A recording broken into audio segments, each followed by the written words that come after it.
कल्पना, जानते हो कल्पना को? नहीं, मैं किसी लड़की की बात नहीं कर रहा हूँ, न ही उस अंतरिक्ष परिकल्पना चावला की बात कर रहा हूँ। भारतीय महिला होने का गौरव प्राप्त है। किस मामले में?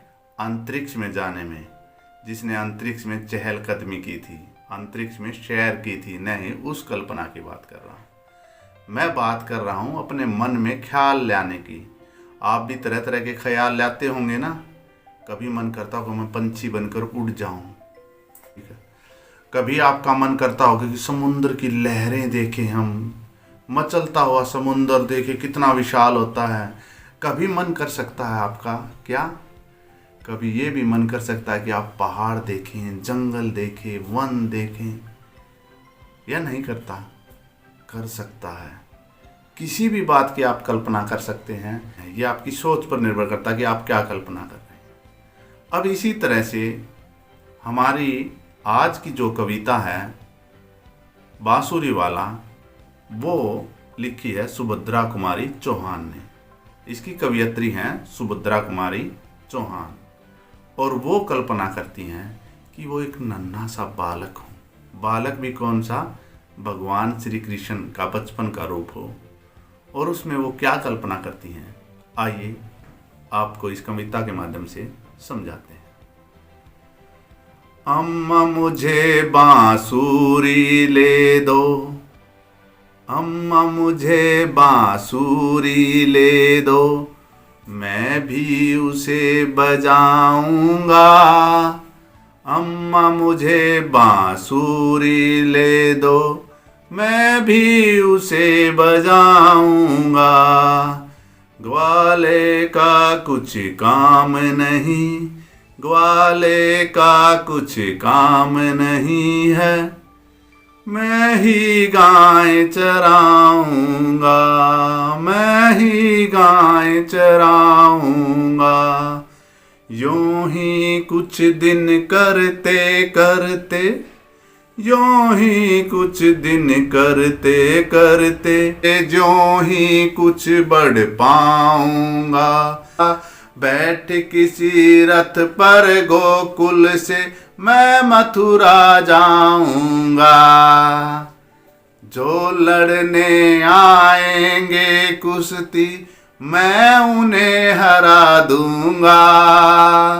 मार कंस मामा को, मार कंस मामा को, असुरों को भी खूब डरा दूंगा। मामा बुरे न होंगे तो मैं, मामा बुरे न होंगे तो मैं उनसे मिलने जाऊंगा। और जरूरत समझी तो, और जरूरत समझी तो कुछ गीता उन्हें पढ़ाऊंगा। चीर द्रौपदी का खींचा, दुशासन था अभिमानी। इस पर कौरव पांडव ने की थी लड़ने की तैयारी। बने सारथी अर्जुन के, रथ पर थे गोवर्धन धारी। देख सामने रिश्तेदारों को जब अर्जुन घबराए, बोले मैं इन्हें मारूंगा, राज्य मिले या मिट जाए। काम बिगड़ता देख कृष्ण ने गीता उन्हें सुनाई थी। प्यारे बच्चों, ये थी सुभद्रा कुमारी चौहान की कविता, जिसका हमने सस्वर वाचन किया। आइए अब कविता का सरलार्थ करते हैं, अर्थात कविता का भाव समझते हैं। अम्मा मुझे बांसुरी ले दो। देखो, सुभद्रा कुमारी चौहान एक छोटा बच्चा बनकर कल्पना करती हैं और अपनी माँ से कहती हैं कि मुझे एक बांसुरी ले दो। बांसुरी तो समझते हो, वो बजाने वाली, तुमने फोटो में भी देखा होगा, भगवान कन्हैया जो हमारी किताब में भी फोटो है, इस तरह से वो बांसुरी बजाते हैं कन्हैया, कृष्ण भगवान, वो बांसुरी। वो कहती है, अम्मा मुझे बांसुरी ले दो, मैं उसे बजाऊंगा। ग्वाले का कुछ काम नहीं, मैं ही गायें चराऊंगा। ग्वाले का कुछ काम नहीं, मैं ही गायें चराऊंगा। यानी कि गायें चराने वाला ग्वाले का कोई काम नहीं है, मैं ही गायें चराऊंगा। यूं ही कुछ दिन करते करते मैं कुछ बढ़ जाऊंगा, यानी कि गायें चराते चराते मैं कुछ बड़ा हो जाऊंगा। बैठ किसी रथ पर गोकुल से मथुरा जाऊंगा। यानी कि अब फिर किसी रथ पर बैठकर, पहले बस नहीं होती थी, कार नहीं होती थी, मोटरसाइकिल नहीं होती थी, साइकिल नहीं होती थी, रथ ही होते थे और घोड़े उन्हें खींचते थे। बैठ किसी रथ पर मैं गोकुल से मथुरा जाऊंगा। गोकुल भगवान कृष्ण का बचपन का बीता हुआ गांव है। वहाँ नंद बाबा के घर और यशोदा बालक माता बनी थी, क्योंकि भगवान श्री कृष्ण के वास्तविक माता पिता जेल में बंद थे, देवकी और वासुदेव। वो कंस मामा की जेल में बंद थे। भगवान कृष्ण के मामा जी थे कंस, उनकी जेल में बंद थे। तो भगवान कृष्ण कहते हैं कि मैं गोकुल से मथुरा जाऊंगा। जो लड़ने आएंगे कुश्ती, अब इसको भी समझो, पहले कुश्ती ही खेल था, कुश्ती ही मलयुद्ध में एक दूसरे को अपना बल दिखाने का हथियार था। तो वो कहते हैं जो लड़ने आएंगे कुश्ती, जो भी कोई कुश्ती, पहले कुश्ती होती थी, तो जो कुश्ती लड़ने आएंगे, अब क्या होगा, जो लड़ने आएंगे कुश्ती मैं उन्हें हरा दूंगा। यानी कि जो भी कुश्ती लड़ने आएगा मैं उन्हें हरा दूंगा। और असुरों को, असुर मतलब बुरी बुद्धि वाले, ऐसे इंसान जिनका कार्य पशुओं के समान होता है, उनको बोलते हैं असुर, राक्षस। यानी कि जिनका भगवान की नेक नियति में विश्वास नहीं होता, अच्छे कर्मों में विश्वास नहीं होता, सद्कर्मों में विश्वास नहीं होता, हरदम बुरे कार्य करने पर ही उनका मन लगा रहता है, ऐसे व्यक्ति को कहा जाता है असुर। मार कंस मामा, असुरों को भी डरा दूंगा। यानी कि जो असुर हैं, कंस मामा के साथ हैं, वो भी डर कर भाग जाएंगे। मामा बुरे न होंगे तो मैं उनसे मिलने जाऊंगा। उनके मन में मामा के प्रति भी प्यार है। देखो, उसने कंस मामा को तो देखा नहीं, वो कैसा दुष्ट था, लेकिन उसको अपना मामा तो नजर आ रहा है ना। वो फिर माँ के बारे में कहते हैं, यदि मामा बुरे न होंगे तो मैं भी उनसे मिलने जाऊंगा। और जरूरत समझी तो कुछ गीता उन्हें समझाऊंगा। गीता जानते हो, कुरुक्षेत्र के मैदान में भगवान कृष्ण ने अर्जुन को जो उपदेश दिए थे, वो एक पुस्तक रूप में संकलित हैं, और वही गीता है। हमारी सबसे पवित्र पुस्तक का नाम है गीता। चीर द्रौपदी का खींचा था, दुशासन था अभिमानी। कौरवों के दरबार में द्रौपदी का वस्त्र हरण किया था, और वो किसने किया था? दुशासन ने, दुर्योधन के छोटे भाई ने। दुशासन था अभिमानी। इस पर कौरव पांडव ने की थी लड़ने की तैयारी, और जो ये कार्य था, इस पर कौरव पांडव ने लड़ने की तैयारी की थी। और उस युद्ध में सारथी बने थे अर्जुन के गोवर्धनधारी। तो सारथी समझते हो, रथ को हाँकने वाला, जो रथ को चलाता है उसे कहते हैं सारथी। और उस युद्ध में अर्जुन के सारथी जो बने थे गोवर्धनधारी। गोवर्धनधारी भगवान कृष्ण का ही नाम है, क्योंकि उन्होंने गोवर्धन पर्वत को उठाया था। देख सामने रिश्तेदारों को जब अर्जुन घबराए, बोले मैं न इन्हें मारूंगा, राज्य मिले या मिट जाए। देखो, कोई भी हो, कोई भी अपने लोगों को मारना नहीं चाहता है, तो अर्जुन भी कैसे मारने की सोच सकता था। उसने जब देखा कि उसके सामने उसके अपने ही हैं, तो वो उन्हें भला क्यों मारेगा।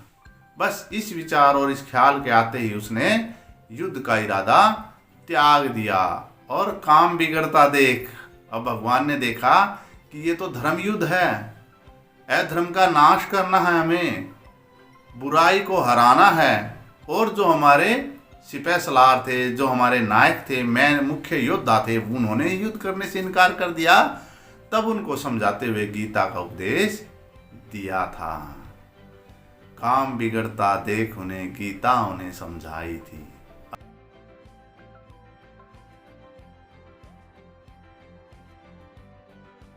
ध्यान चाहिए।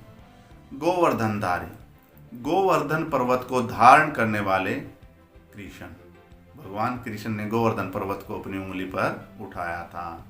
गवाला, गाय को चराने वाले को कहते हैं गवाला। चीर, और चीर वस्त्र को कहा जाता है अभिमानी, घमंडी या अहंकारी।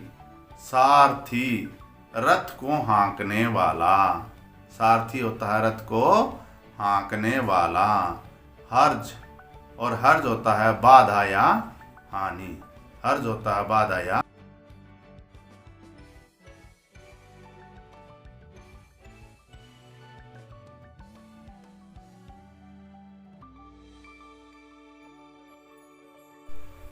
कविता से।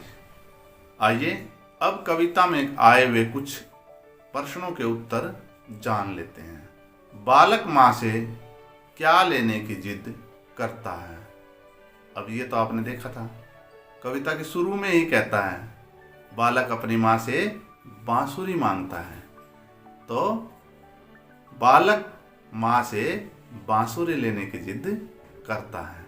बच्चा मथुरा जाकर किन को हराने की बात कर रहा था और क्यों? बच्चा मथुरा जाकर कुश्ती करने की बात कर रहा था ना? आया ध्यान में कुछ? हाँ, आया होगा।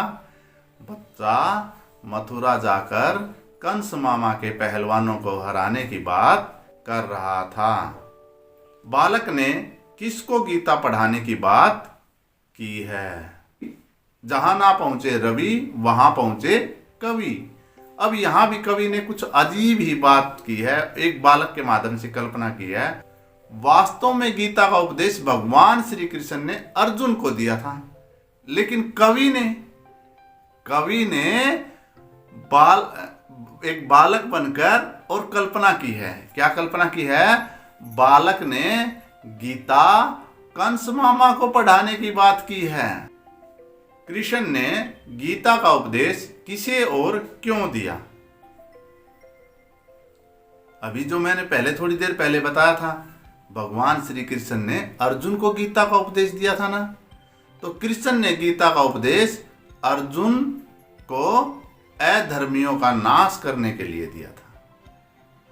भगवान श्री कृष्ण ने अर्जुन को गीता का उपदेश महाभारत का युद्ध लड़ने के लिए दिया था।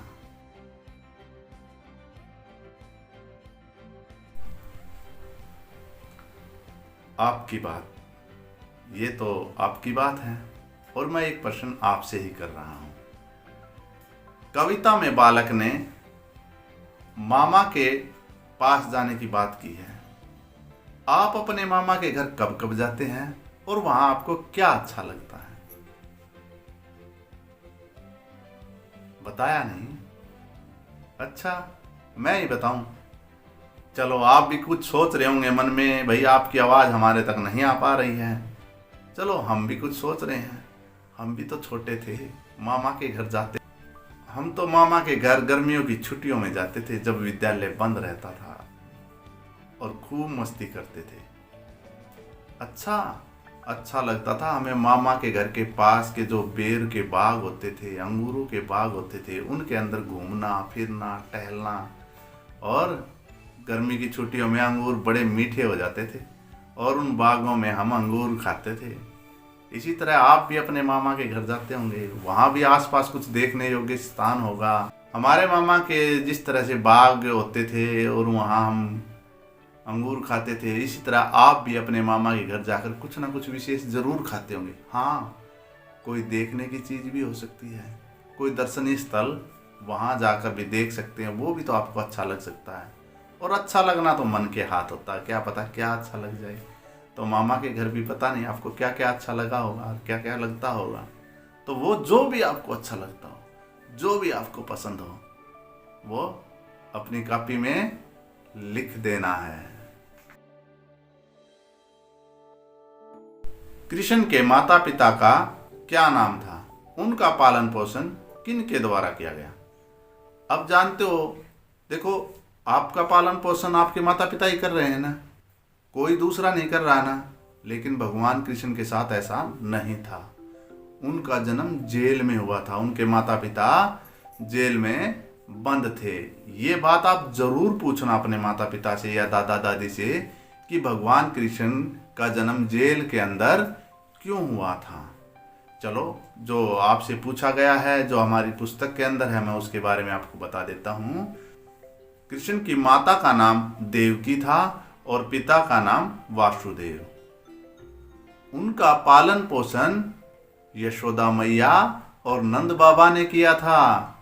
देखो, हमारे कई नाम हो सकते हैं, जैसे मम्मी आपको चुन्नू बुला सकती है, पापा आपको मुन्नू बुला सकता है, दादाजी आपको अपनी लाडो कह के बुला सकते हैं, और इसी तरह से दादी भी कोई नाम रख सकती है ना। इसी तरह आपके भी कई नाम हो सकते हैं, और स्कूल के अंदर हम आपको कुछ नाम से बुलाते हैं, वो जो आपका नाम स्कूल में लिखा हुआ है उस नाम से बुलाते हैं। इसी तरह भगवान कृष्ण के भी उनके कामों के आधार पर नाम पड़े थे। जैसे आपने एक कविता में देखा, गोवर्धनधारी, उन्होंने गोवर्धन पर्वत को अपनी उंगली पर उठाया था, इस कारण से उनका नाम पड़ा था गोवर्धनधारी। इसी तरह के उनके कुछ नाम थे, केशव, मुरारी, गोवर्धनधारी, माखन चोर, नंद किशोर, गोपाल। कृष्ण ने अर्जुन को गीता का उपदेश कहाँ दिया था, पता करें। यह तो आप जानते ही हैं कि कृष्ण ने गीता का उपदेश अर्जुन को महाभारत के युद्ध में दिया था। तो महाभारत का युद्ध कहाँ हुआ था, जानते हैं? महाभारत का युद्ध हुआ था कुरुक्षेत्र में। तो आपका उत्तर बन गया, कृष्ण ने अर्जुन को गीता का उपदेश कुरुक्षेत्र के मैदान में दिया था। अब बात करते हैं भाषा की। फूल सा कोमल और यशोदा सी मां में फूल और यशोदा के किसी विशेष गुण के बारे में बताया गया है। अब आप जानते हैं, यशोदा कृष्ण की जन्म देने वाली माता नहीं थी, वो उसकी पालक माता थी। उसने उसका पालन पोषण किया था, लेकिन यशोदा की ममता में कोई कमी नहीं थी। इसी कारण यशोदा का उदाहरण एक बहुत अच्छी माँ का रूप में दिया जाता है, जो बच्चे को प्यार करने वाली माता है, अपनी ममता लुटाने वाली माता है। और यशोदा का और कृष्ण का जो प्यार का वर्णन तो बहुत से कवियों ने किया है। तो यशोदा सी माँ नहीं हो सकती। और दूसरा हमारा क्या था, फूल।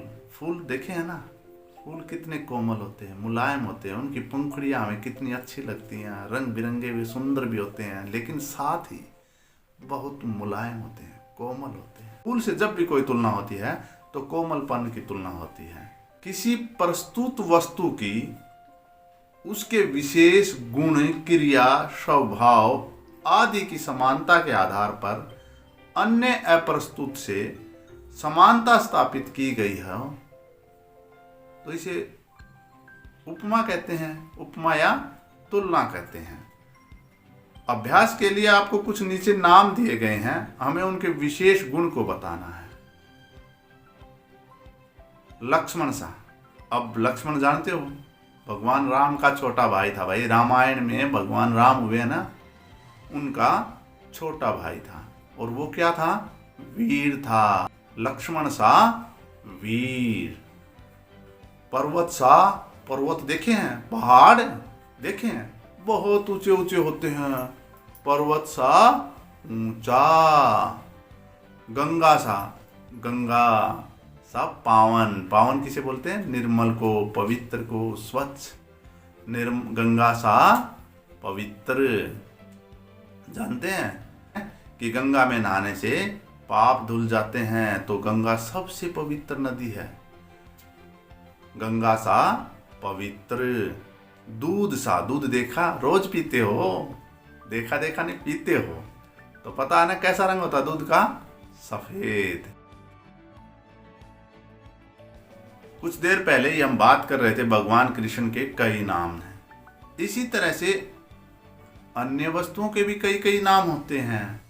जैसे मोर को मयूर, सारंग और नीलकंठ भी कहा जाता है।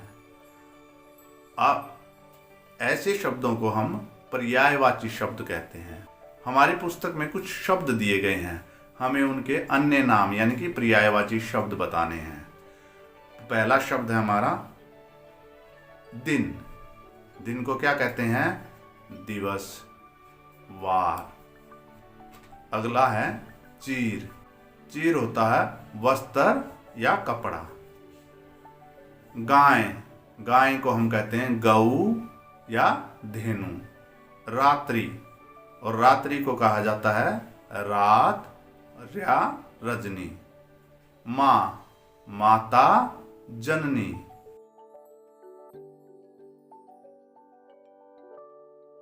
मैं, जैसे, कैसे, तैयारी, थैला, कैथल, गैया, मैया, नैया, गवैया, चिरैया, खिवैया। अब यहां देखें आप, मात्रा एक ही लगी हुई है ना? किसकी है? आई की। कहीं आवाज आ रही है ए की तो कहीं आई की। जहां भी या के आ जाए और उससे पहले जिस पर यह मात्रा लगती है तब यह आई की ध्वनि देती है। वरना आपको पता ही है थैला, पैसा, उसमें कैसी ध्वनि आ रही है? ए की। तो ए तो इस तरह की ध्वनि आएगी।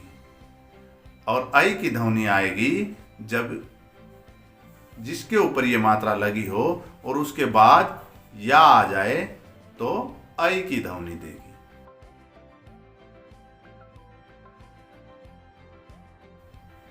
नीचे कुछ शब्द दिए गए हैं, प्रत्येक शब्द के दो दो अर्थ लिखे हैं।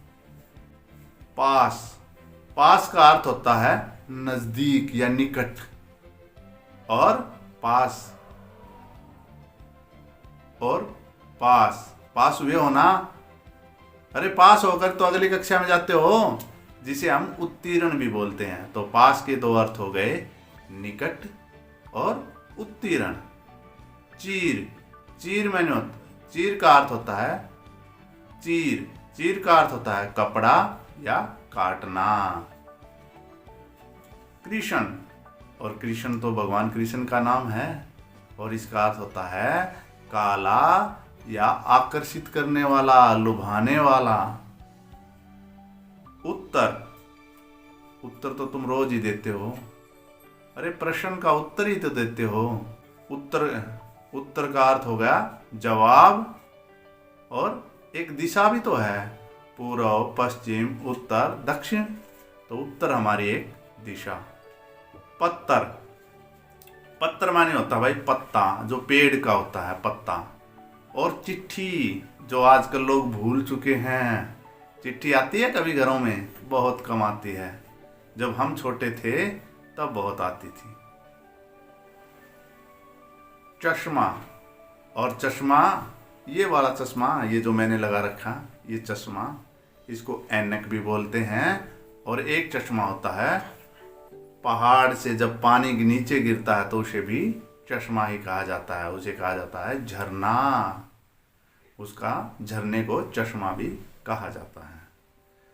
कल, कल एक तो आने वाला कल होता है और एक बीता हुआ कल। दो तरह के कल होते हैं, एक जो बीत गया और एक जो आगे आएगा। दो तो कल ये हो गए। कल मानी आने वाला या बीता हुआ दिन होता है। और एक होता है कल मानी पुर्जे, मशीन के पुर्जे जो मशीनों में लगते हैं। सिलाई मशीन तो सबके घर में है, उसके अंदर तरह तरह के पुर्जे लगे हुए होंगे। वो होते हैं पुर्जे कल में। गुरु, गुरु तो जो ज्ञान देता है वो गुरु होता है।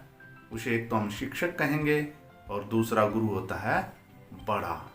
लघु गुरु नहीं कहते, छोटे को लघु और बड़े को गुरु। आपने कितना सीखा, आइए जानें।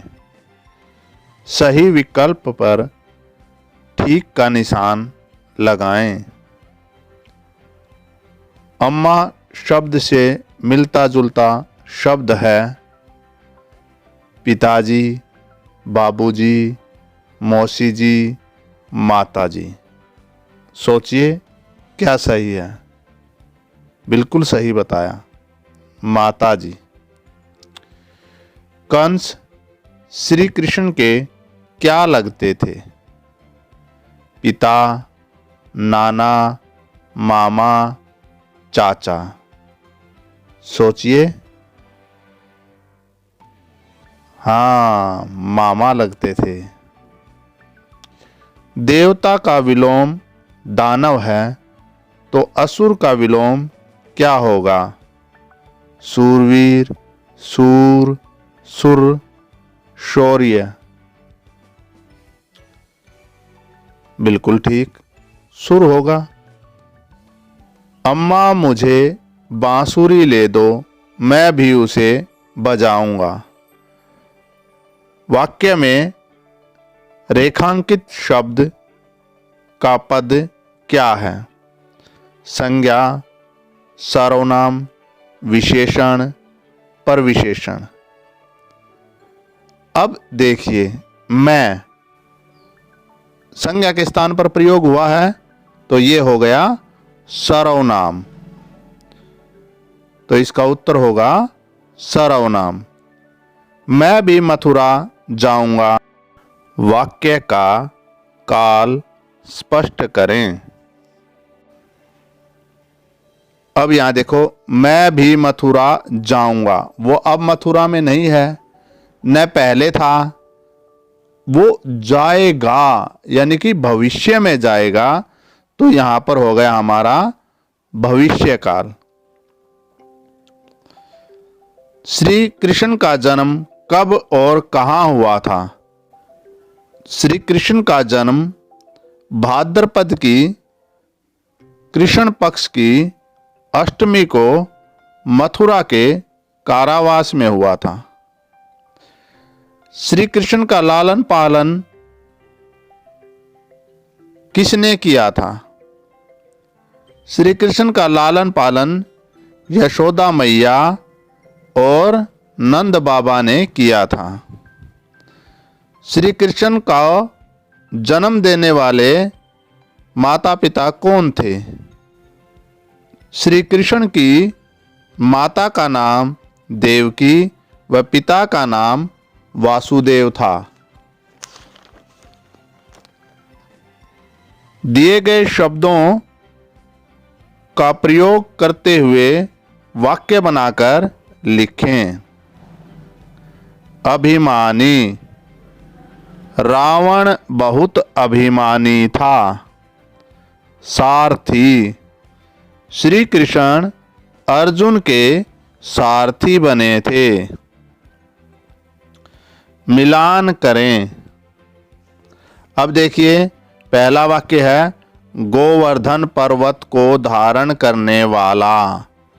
अब गोवर्धन पर्वत को धारण करने वाला हमारी कविता में आया था ना, क्या कहलाता है? गोवर्धन धारी। गोवर्धन धारी। उसी प्रकार से अब चक्कर को धारण करने वाला चक्रधारी। त्रिशूल को धारण करने वाला त्रिशूलधारी। गदा को धारण करने वाला गदाधारी।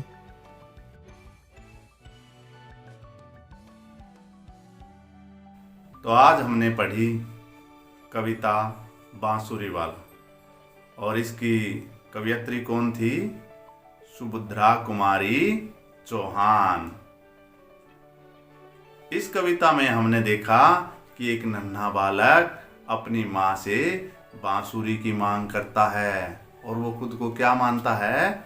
भगवान कृष्ण मानता है। कविता का सस्वर वाचन करने के बाद हमने क्या किया था? कविता का सरलार्थ समझा था, कविता का भाव समझा था। उसके बाद कविता से कुछ प्रश्नों के जवाब दिए थे और फिर हमने आपकी बात की थी।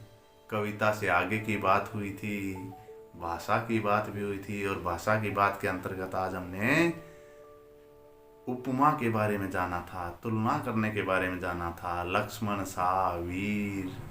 उसके बाद पर्यायवाची शब्दों के बारे में बात की थी और एक बात हमने विशेष की थी, वो थी आई की मात्रा की, कि उसका अलग अलग स्थानों पर अलग अलग उच्चारण होता है। समझ गए होगे ठीक ढंग से? यदि नहीं समझे हो तो फिर से अभ्यास करना ताकि आपकी कोई भी गलती ना रहे। और अंत में हमने एक ही शब्द के दो अर्थ जाने थे जिनका बिल्कुल भिन्न अर्थ था। शब्द एक लेकिन अर्थ बिल्कुल भिन्न था, अलग। हमारी यह वीडियो अब समाप्त होती है। मिलते हैं अगली वीडियो में, तब तक इजाज़त दीजिए। नमस्कार।